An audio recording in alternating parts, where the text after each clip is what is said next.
Гьоч, знаете какво е? Каква? Насила изнесен. Тоест, нас така ни наричат. Да. Как? Гьочмен. Се нарича изселника. Изгонени, да. Екстрадирани. Самата процедура гьоч се нарича.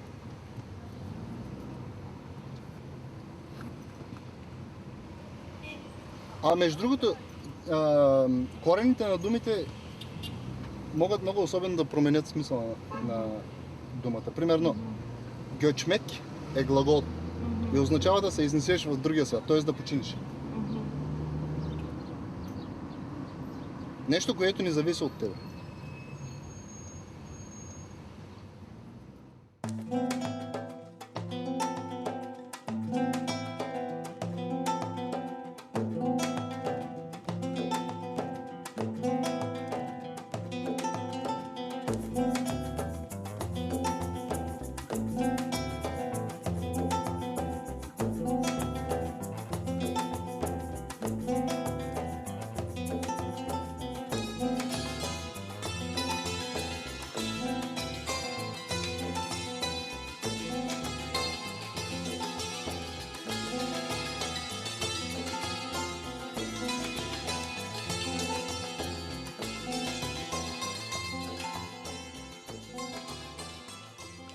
Кезим, искаш ли да те казваме Христо?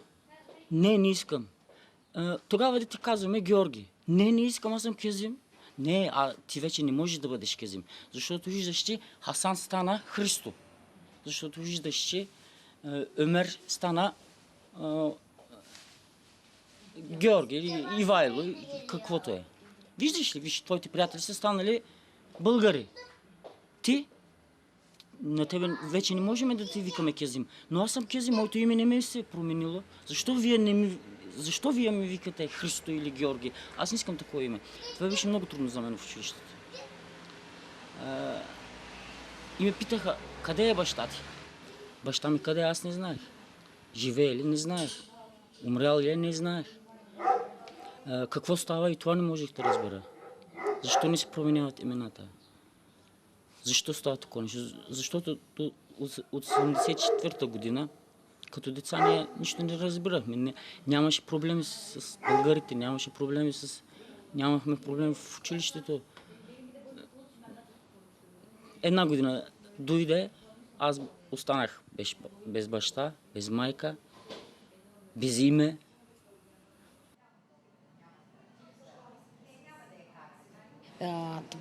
Тогава бях 85-та, по-малка, разбира се. И аз така имах приятелки, които бяха българки. И ние не се разделяхме, българи и турци. И даже на мене ми викаха Галено Сузи. И аз, баща ми също така 2 дена не отиде на работа, за да не се смени името. И те го принудиха и него. На 3-тия ден дойдоха в къщи и казаха, с МВР, трябва да дойдеш на работа и да се подпишеш. И той пита за какво. И викам, ние ти сложихме име. И беше така преди лято. Яз Гялди, Атанас Гялди. И Атанасов ден. И той вика, аз не приемам това. Щеш ли, не щеш, приемаш. Даже отвориха кутия шоколадови бомбони. И вика, айде ние черпим за твоето име. И той така ударих върху бомбонерата и каза, аз няма да се взема от тая бомбонера, защото аз се казвам Алейдин, не се казвам Атанас. И аз, детенце, добре бе, тати, ти не дей да се сменяш името, ама аз искам да съм Сузана. И отиваме в съвета, така, принудително, разбира се, и една от служителките каза, не може да се казваш Сузана, защото Сузана не е българско име, а е италианско име. Това е една сигарена кутийка, спомен направили на баща ми приятелите в затвора в Белене. Какво пише там? Тук по-турски са напишали остров Белене, 29-7-84 година. 12, 84 година. Това е датата, когато влизат. Да, когато е влизнал там. И тук Сулейман Кезим Садетунов, по-турски пише. Какво има в кутийката? В кутийката има нашите малки снимки, като чалдачи съм в Кърджали. Аз съм тук. Тук е Кюзин, най-големия. И тук е Мер. Хем съм се проклета, хем съм си малко хитра, като че ли. Влязох при началника. Викам, вижте какво. Моят мъж е в Белене. Главният прокурор Баскалов така ми каза. Моля ви, викам, да ме почакате. Ама месец, ама два, ама 2 дена. Не знам колко. Той като дойде, ясно е, нямам оръжие, нямам нищо, нямам топове. Стената с глава не се разбива. Ще си сменим името, ама малко време ни трябва да можем да го приемем това. Ама вика, виж, закона е вика такъв. Викам, ви сега нас врагове ли искате ли да ни направите? Или да ни обедините като приятели, като братя. Вика, с добро искаме. И тогава викам, виж какво сега. Ти си мъж. Женен си, халката е, алианса му е на пръста, да. Ако викам, на теб ти се случи нещо такова, на вас ви се случи нещо такова, като моя мъж, по някаква грешка, случайност, каквото и да е, ви вземат или не, вярвате в това, в тая идея вярвате. И жена ви, викам, ви удари отзад. Ви предаде. Как ще се чувствате? Зле. И моя мъж, викам, защо да се чувства добре? Семейството ми ще се развали. 3 ми деца остават. Аз ще се озлобя, децата ще ги озлобя, мъжа ми ще се озлоби. Злоба ли искате? Не, вика. Вярно, вика, вярно говориш. Аз викам, паспорта трябва да ти го взема. Ще дам, вика, даваха ни удостоверение, пак със старото име. Благодарих му, излязох. Според мен това беше само за сплашване на някъде около 1000 човека имаше в нашата фабрика работещи. Повечето от 50 на 100, 60 на 100 бяха турци. Защото, какво ще кажат?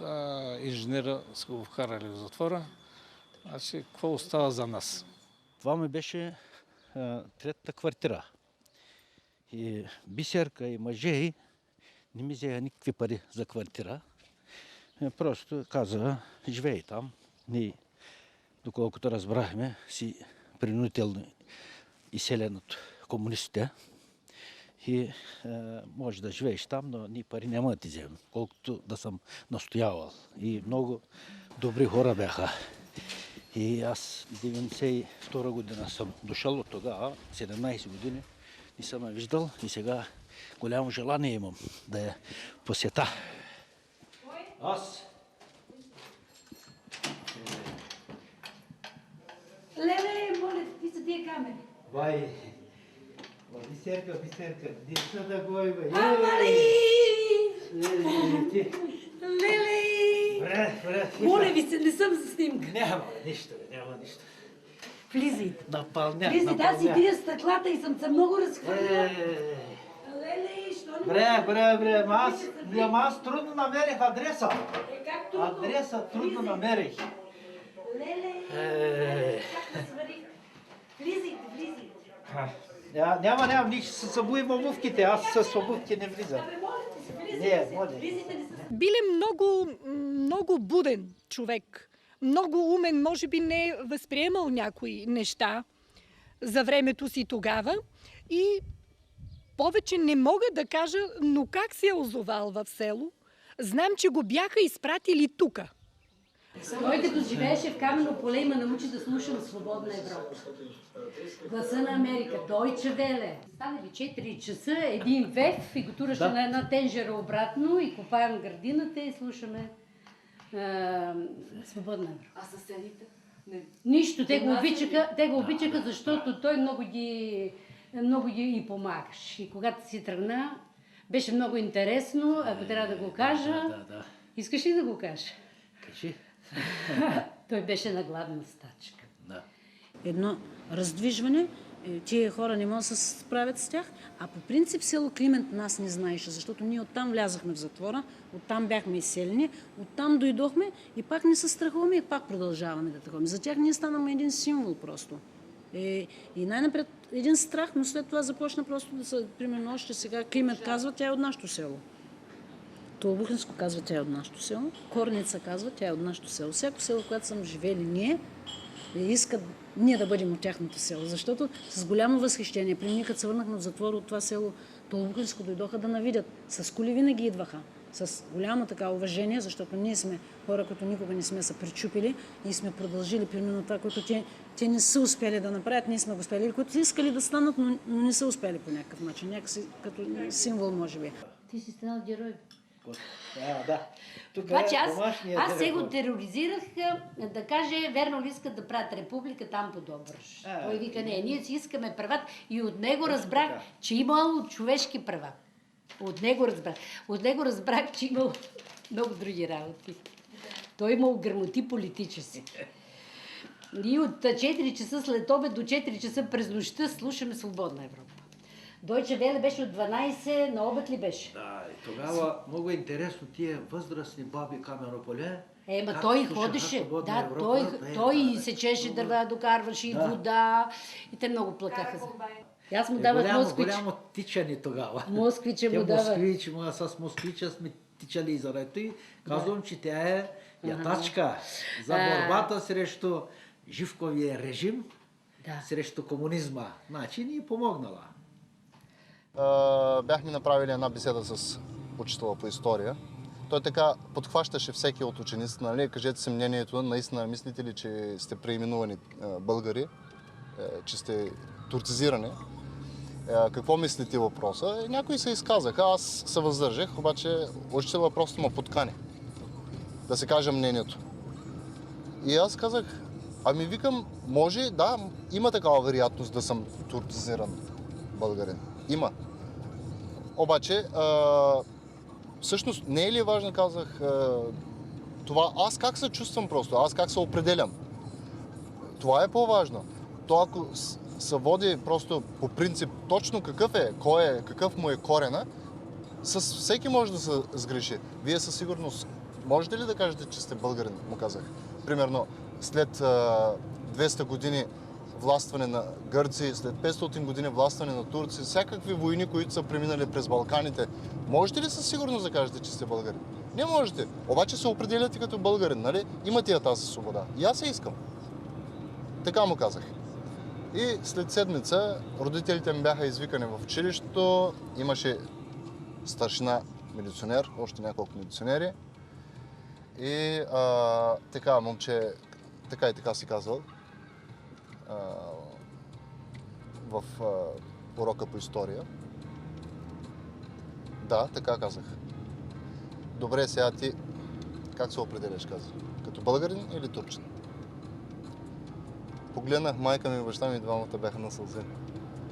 Просто ги беше страх, че аз мога да кажа нещо друго. Казах, българин съм. Добре, айде, нямаме проблем. И напуснахме стаята. И нея година бях с такава характеристика.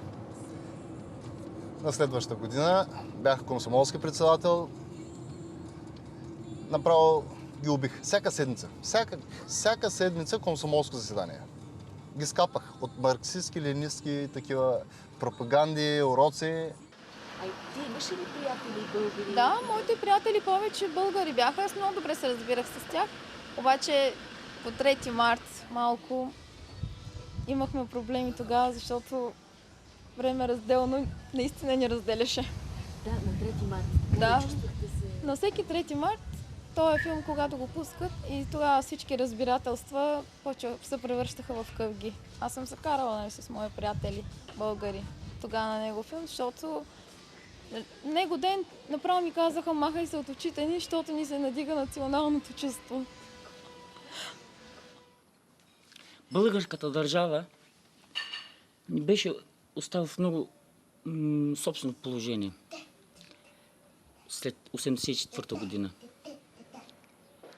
Ти, ако си турчин, ти си барбарин, ти си убиец, ти си лош човек. Защо? Защото Османската империя така не правеше на нас, така не правеше на хората. Имаше много филми и в киното, и в телевизията, и в учебника, и в училището. Всичко това ни ще импозираше. Майката на бебето се казва Сабиха. Тя откъде е? Сабиха е родена в Джебел. Сабиха хубава, симпатична, значи. Днеска плачеше. Спомни се, че полицаите дошли вкъщи и счупили една играчка, защото била от Турция. Един ден в автогарата говорим, на български си говорим там с една позната, дойде полицая. Дай, вика 5 лева. Защо? На турски говориш. Не говори, викам на турски. Говориш, не говори. Почнах да се смее. Ти, вика, на турски се смееш. Тогава, викам, вземи 5 лева. Какво ми трябва много? Сабиха оттам си спомни. Има такива спомени от Джебел, защото от Джебел, знаете, станах големи събития май месец. След 19 май. На 6. На 6 години. Бебето. Сега спомня ли си, може ли да говори на български? На български не може. Забравила е, всичко е забравила. Турска ленинска комунистическа партия. През месец юни 1989 година Кърджалийското управление на МВР подготвил доклад до Министерството на вътрешните работи и там официално в този доклад казват: тази турска комунистическа ленинска партия е само демагогското име, което е измислил главата на Велиев. Защото това не е комунистическа партия, защото това е партия, която иска плурализъм. Душа, легална организация имаше Отечествен фронт. Беше ли Отечествен фронт? Земеделска партия. Беше ли земеделска? Всички бяха отгоре поставени лица на БКП. Това беше целта. Какво искаш да направиш? Коражно да дадеш? Моята цел беше от една страна да подготвям нашите хора, че ще им бъдат сменени имената, да бъдат хладнокръвни, и от друга страна, ако успеем по нелегален път да направим нещо, да се превърне в България в многопартийна система. Това не са малки цели. До министъра на Народна република България, министърът на вътрешните работи, молба от Сабир Хюсеинов Скендеров, секретар на Демократичната лига за защита правата на човека в България, принудително изселен, село Камено поле, окръг Врачанско. И пиша долу: моля да ми се издаде паспорт с горе посоченото име. Сабри. Да, Сабир Хюсеинов Скендеров. Да, и отдолу този паспорт е насилствено дадено с Тодор Живково име, прокурорско име за мен, аз не го зачитам и не го приемам. Ако ми се върне този паспорт, в мен тук най-демонстративно пред кметството на село Камено поле ще изгора този паспорт. С уважение в това с писмото и паспорта и изпращам по почтата в София. Обаче, може би след 15 дена, може би, идват от Държавна сигурност Враца и ме попитват: къде ти на теб паспорта? И аз казвам, че вашият министър на вътрешните работи. Те ме питат: нашия министър на вътрешните работи не е ли твой министър? Аз казвам: вече не правителството на Тодор Живков зачитам, нето министърът на вътрешните работи. Аз съм безправен гражданин. всички права ми са отнети, и аз не признавам министри. И това беше повече, не ме запитая по този въпрос. Съдът даде 7 години и половина присъда и казва, какво мислите? И аз казвам, господин съдия, вие ме обвинявате, че ще дойде време, имената на турците ще бъдат побългарени. Вярно ли е? Добре. Вие днес пред съда не ми ли сменихте името? Аз съм Авналиев Велиев. Защо ми казвате Иван Алеков Велев? Къде е вината? У мене или у управлението? Но казвам, вие ако искате да ми дадете присъда, дайте ми смъртна, защото 7 години и половина ще минат като 7 дена и половина. И тогава аз като изляза от затвора, ще напаля такъв огън под краката ви, че Москва няма да може да ви спаси. В Белене те ни затвориха в този концентрационен лагер, така да се нарече, за да ни асимилират, може би, но то се получи съвсем обратното. Отрицателен ефект, може би, се случи, защото имаше такива, които не можеха или слабо говореха турски, научиха там да говорят перфектно, така да се каже, защото в Белене имаше учители, имаше журналисти, имаше писатели, поети, студенти, може би инженери, там беше събрана интелигенцията. Много малко случайни хора имаше. Алинея трета, аз съм казал на Държавна сигурност тук Враца. Алинея трета викам, Тодор Живков трябва да го вкарат в затвора. Каква е викат алинея трета? Да го чета, викам. Конституцията е, аз го знам. Алинея трета е следната. Трета алинея гласи, че създаване организация, която тормозва населението. За тормозване на населението и насила нещо. Това е, викам, Тодор Живков. Трябва да се осъди по него. Те се смеят, как може да кажеш така? Казвам така. И заради това аз винаги съм казвал. Когато човек се бори, ще се бори, когато вълкът показва зъбите се. А не след като вълка умрял, Тодор Живков умрял, всеки се пише за герой. Това не е така. Да ви кажа за Митеран какво каза. Когато да дойде Митеран, той казва, Митеран няма да влезе в България, докато не пуснат Илия Минев ли беше тогава, или Петър Манолов. Да. И така стана. Ние слушаме по чуждите станции. И с Румяна Узунова на Ловишкия митинг, аз отивам и се представям, аз съм хазайката на Еди Койци. И тя ме разцелува. Запознахме се и вика, да, знам, така. Малко приказвахме, че те беха... В Париж се запознахме тогава с нея. От Париж го чух и той каза така. В България цари терор. Слушай, виж както съм ти запомнила името. По свободна Европа. Румяна Узунова пита тогава. В България където бяхме ние. Цари терор не само на турското малцинство, ами на българското население. Идеята за демократичната лига е от мен.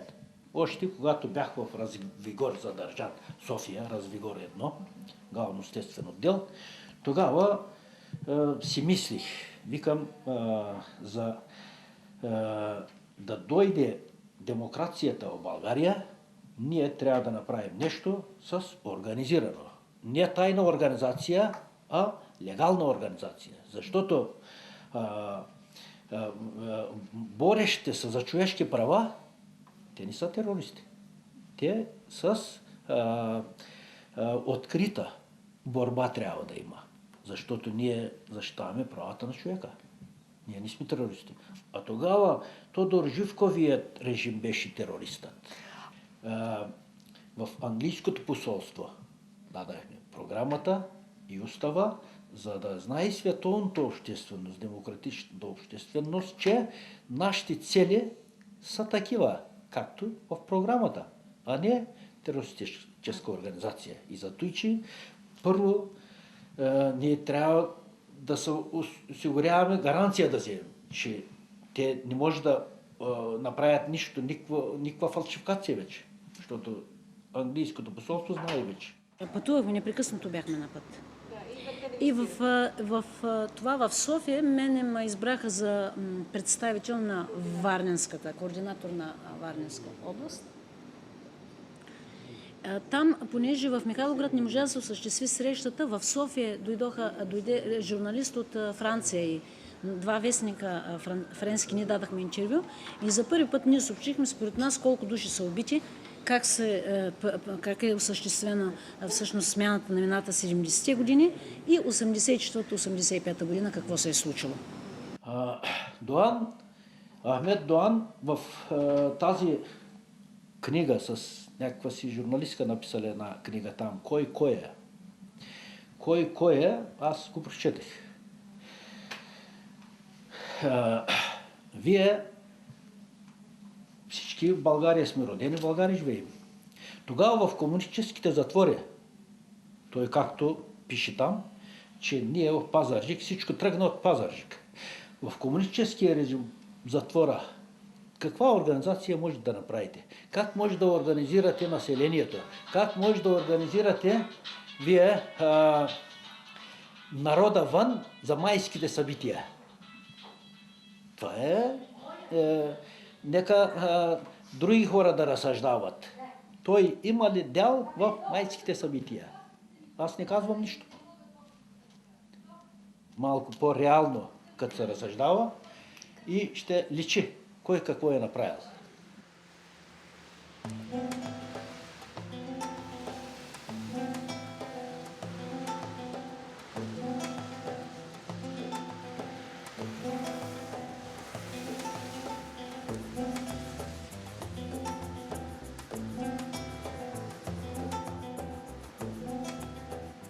Майските събития са подготвени от хората, които останаха в дружеството и които продължиха дейността.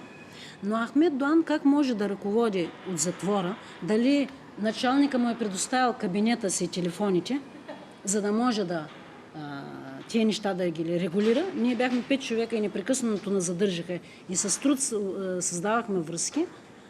А у Румяна Узунова има ли записан разговор с кои хора е говорил, кои са били неговата връзка и те дали от името на организацията на Ахмед Доан има ли записи с Румяна Узунова и с Петър Бояджиев? Това непременно. Петър Бояджиев след като публикува всички тия записи, това непременно ще се докаже. Аз съм била в затвора. От един отряд в друг отряд не съм можела да говоря и да направя връзка. Не знам как един човек в затвора може да координира майските събития. Още повече, че аз никога не съм чувала за неговата организация там.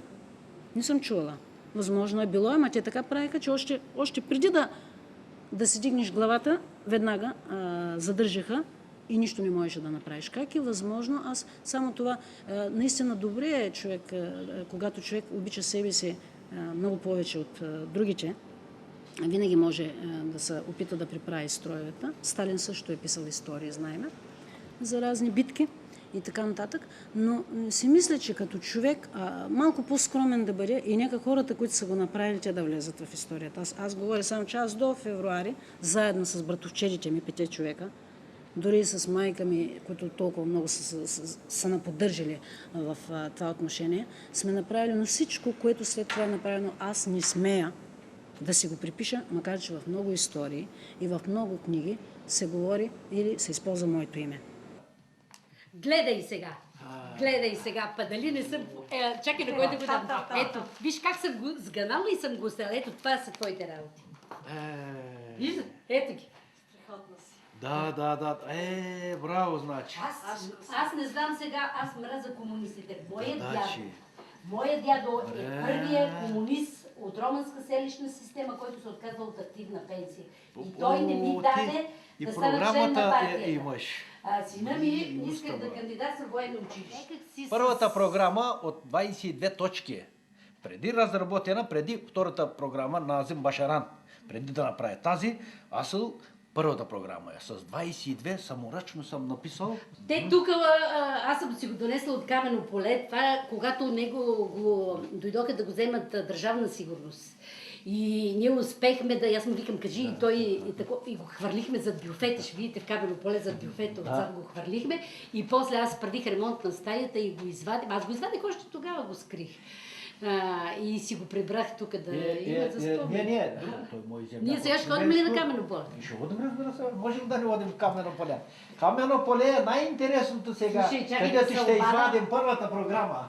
Добре, там ще го снимаме. Сега не го казвам къде е.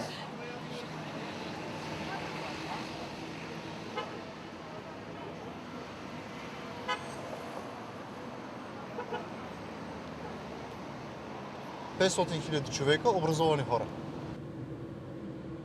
Идват тук, абсолютен висок потенциал просто. Спечелен потенциал. Не са харчили пари нито за образованието им, нито за изхранването им. Разбираш ли? Наготово просто взето едно престижно поколение. Ужас. Повечето от изселниците недоволстваха против България, даже се изказваха много, как да кажа, негативно се изказваха против България и българите, нали, искаха да кажат, въпреки че са ни толкова добри приятели, имам толкова добри приятели, никой не се изказа против тези неща. Никой не ни подпомогна. Чувствате се изоставени. Да, изоставени, сякаш предадени. Също ние не бихме го направили за наши приятели. Бихме ги подкрепили. Просто мълчанието беше много така смазващо, когато се изселвахме. Само се спомням, примерно, някои от приятелите ми българи, дето са, когато вече напусках, някой от тях имаше един Митко, ми беше вкарал 300 лева в джоба. Ето и се получава.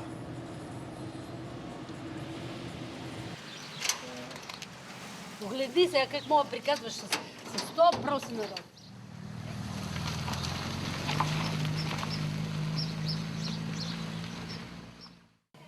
Тук в този двор туреше той една тенджера издънена и на тая тенджера слагаше вефа. Ето я тенджерата, снимайте я, тура я така и тура вефа на нея и слушаме Румяна Узунова. Леко. О,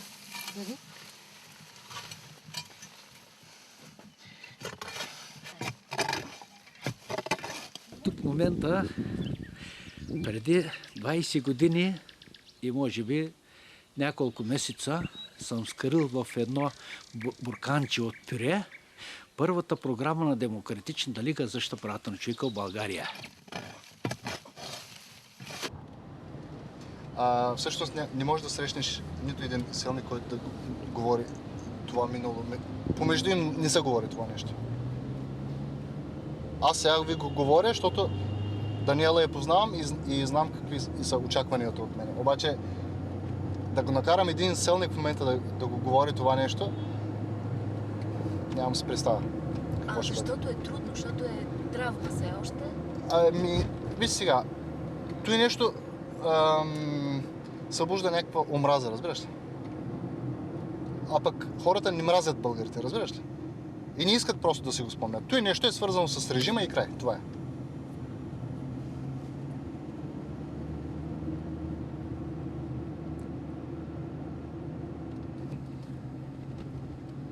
Не искам да казвам голяма дума, обаче бих си дал живота за България.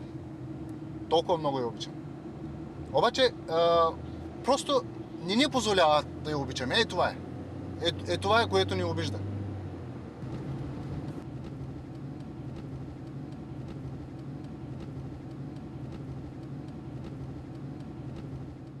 Аз не съм двоен гражданин. Не съм. Нашата къща няма двойни граждани. Така ли? Само турски граждани? Аз нямам български паспорт и не искам. Знаете ли какво чувство е? Не е правилно за мене. Аз съм дошъл в Турция, съм живял много лоши неща в България и после в България, защото е в Европейския съюз, аз мога да отида в която си искам страна в Европа, тогава да бъда български гражданин. Не би го направил. Правилно е, не е правилно. Има някакво чувство на сърдит се просто, че са те изгонили от България без някаква причина, разбираш ли? И постоянно имаше оплаквания от българите. Нали, българите са такива безпощадни са, така нататък. Имаш такива разговори. И обикновено турският народ така гледаше от разстояние. Просто не могат да повярват, че цял народ може да е такъв. Викат, това не е ли единичен случай? Нали? Би трябвало да е индивидуално. Не може да бъде да се отнася за всички. И определено време, мисля, че около 1-2 години, отчуждаваха. Просто не мислеха, че не сме с хора с турска култура. Някакви чужденци сме. Не приличаме на тях. Тук предпочитам да живея. Защото съм тук от 13 години и вече съм си направила място, мисля, че. За да съм там, трябва наново да разказвам всичко за себе си. Аз вече се уморих. Да, защото до 20 години знаех нещо, вярвах в нещо. След това всичко се промени. Изгледа, че е лъжа. Дойдох тук, започнах всичко от начало. Сега пак не мога да започна от начало след този час вече. Така мисля, то нали не знаеш на човек какво може да му се случи. Може да се наложи пак от начало да започне. Не се знае. Şarkıyı diyor açık söyle. Anladığın kadar. Osni sisli zıpki. Nay nay nay nay nay nay. Nay nay nay nay nay nay nay. Nay nay nay nay nay nay nay. Nay nay nay nay zıpki. Nay nay nay nay. I not remember. Nay nay. Zajče.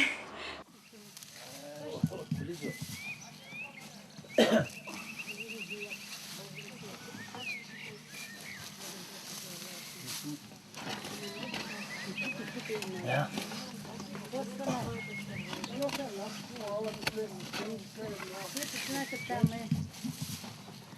Ето е една по-малка мутичка.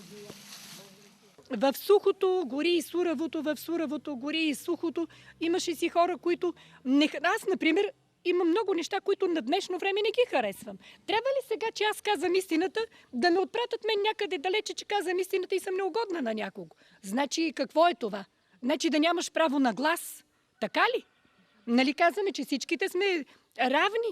Мога да кажа ми, например, не харесвам. Ето сега това не го харесвам. Харесвам това. Той е възродителен процес, просто унищожи много хора. Много хора унищожи и будните хора. Хората, които са били трезво мислещи, които не са се съгласявали с това, което виждат. Явно за това са решили да го елиминират, за да може да се наслоят някои техни наслойки. Аз така си го обяснявам.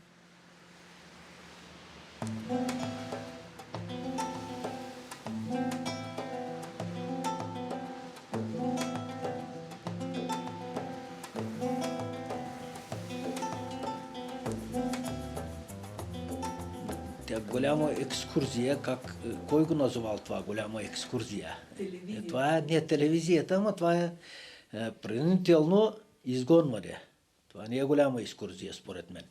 Принудително изселване, изгонване на турците от България, от родните места. Аз, когато дойдоха тук от тази къща да ме завземат на 16 май 1989 година над вечер в 16 часа, аз съм им казал, аз не искам да отида в момента в Турция, аз в момента искам да отида в Париж, конференцията за човешки права. Когато дойде време, когато аз желая, аз тогава мога да замина за Турция. Сега, значи, вие принудително ме карате. Да, вика, принудително, така караме. Това е, вика, положението. Зима. До тук сняг. Идват в село, идват в моята къща и в къща само моите две дечица. Ни майка им е в къщи, ни баба им, ни дядо им. Аз съм в затвора. И двете дечица са се прегърнали и плачат.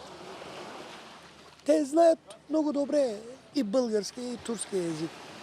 Питат, къде е баща ти? Казва, в затвора. Къде е дядо ти? Не знам. Майка ти? Не знам. Всички са избягали. Всички са избягали някъде. Татко е лежал около месец по горите, където има до тук сняг. Защо мислите, че почина баща ми? Беше по-здрав от мене. И почина от най-лошата болест. Излизал от къщи, отивал в гората и като влезе в гората, почвал да плаче. Ауни, Ауни, къде си ти? И хората са го слушали.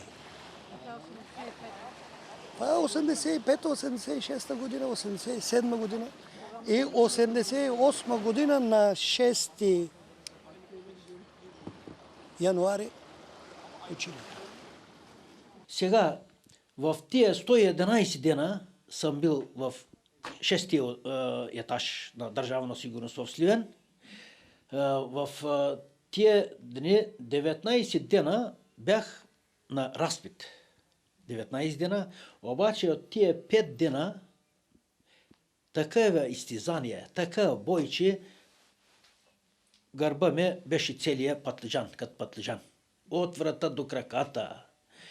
И това си спомням само тогава, викам, тук май жив няма да изляза аз, но аз, когато не съм направил никакви престъпления, когато не съм направил никакъв шпионаж, аз викам и да умирам, нямам нищо за признаване. За тия неща, наистина, когато повтарям, когато говоря, и така се ядосвам. Това е наистина в килиите в Сливен. Направо това беше пълен фашизъм. Абсолютно пълен фашизъм. Това на никой аз, на най-големия си враг, не пожелавам това, такова нещо. Тия хора не може да бъдат. Светът е пълен с черни неща. Черният цвят е на мода. Черна земята е, черна нощта, черен димът над завода. Черни костюми, рокли за бал, подходящи за приеми разни.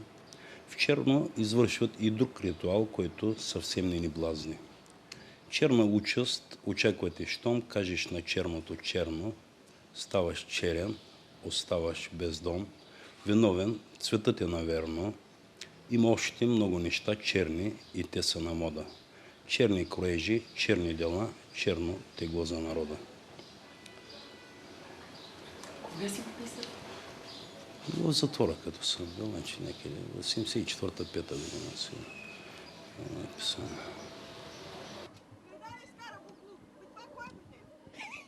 Ще видиш, яла виж. Значи веднага позна. Фърли се. Значи... И бързи сме, такива сме. Майко се при!